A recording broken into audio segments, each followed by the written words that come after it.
ময়ূক রঞ্জনকে তাড়া করে মারো, তাড়া করো, গ্রামকে গ্রাম ওদের তাড়া করো, যে যেখানেই পারুন। শুভেন্দু অধিকারীকে দেখবেন তাড়া করুন, ময়ূককে দেখবেন আর বাংলাকে তাড়া করুন, তাড়া করতে করতে হাঁপিয়ে দিন। আজকে আমাদের বাঙালি সমাজটাকে আড়াআড়ি ভাবে দুটো চিনে দিতে চেয়েছে, মানে পুরো পুরো ভাগ করে দেওয়ার চেষ্টা করেছে। এর মধ্যে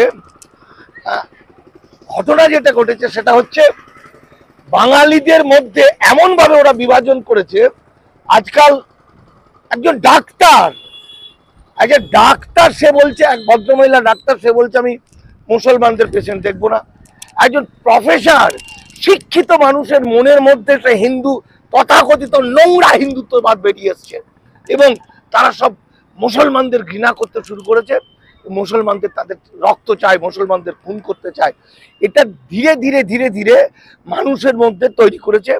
আর এই তৈরি করাটার পিছনে যে ব্রাহ্মণ্যবাদ এবং মনুবাদের যে দীর্ঘদিনের একটা প্ল্যানিং, সেটাকে সাকসেস করে দিল শুভেন্দু অধিকারী এবং আর বাংলা টিভি।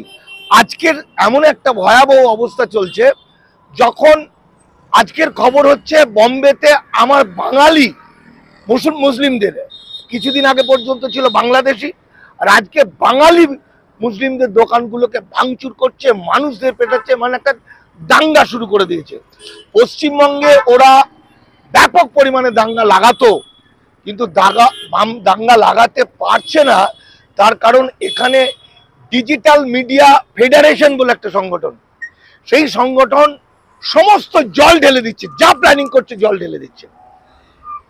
এবং ঘটনাটা হচ্ছে যে বেসিক্যালি বাঙালি ভালো, বাঙালিদের মধ্যে এরকম বিদ্বেষ কোনোদিন ছিল না, কিন্তু ধীরে ধীরে ধীরে ধীরে ওরা বিদ্বেষটা ইনজেক্ট করছে। এতে আগামী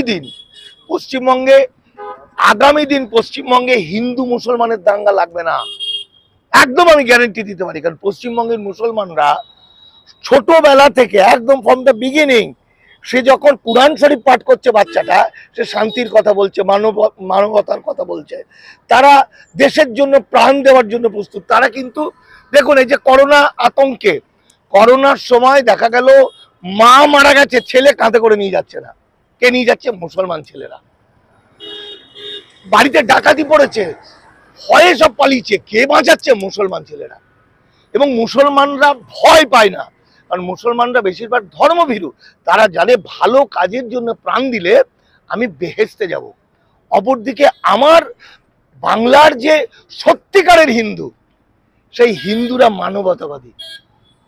এই হিন্দুর সঙ্গে এই মুসলমানদের কোনো বিভেদ নেই, দাঙ্গাটা ওরা লাগাবে হিন্দু বনাম হিন্দু।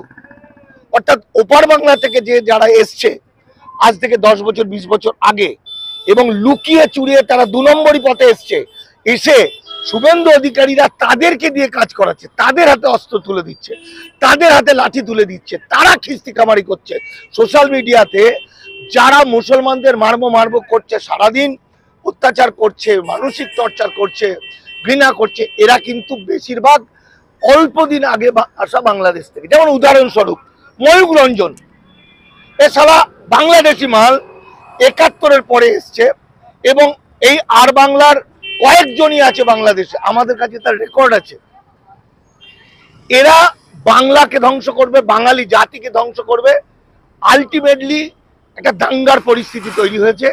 এবং যেহেতু এটা 2025 সাল, অর্থাৎ এই 2025 সালে RSS এর নীতিগত সিদ্ধান্ত মুসলমানদের হিন্দু হতে হবে। হিন্দু হতে হবে কিভাবে? তাহলে ওয়াকফ আইন হয়েছে, ওয়াকফ আইনের মধ্যে তাদের মন্দির, তাদের মসজিদ থাকবে না, তাদের মক্তব থাকবে না, তাদের মাদ্রাসা থাকবে না, তাদের গোরস্থান থাকবে না, গোরস্থান না থাকলে তাদের পোড়াতে হবে, মসজিদ না থাকলে তারা নামাজ পড়তে পারবে না, আর রাস্তায় নামাজ পড়লে আরো পেটাবে। এটা একটা আইনের মারপ্যাঁচ করেছে। আর করেছে কিছু মানুষ বাংলাদেশ থেকে যারা 52 সালের পরে এসেছিল, তাদেরকে ইমিগ্রেশন অ্যান্ড ফরেনার্স অ্যাক্টের মধ্য দিয়ে কৃতদাস বানিয়ে দিয়েছে।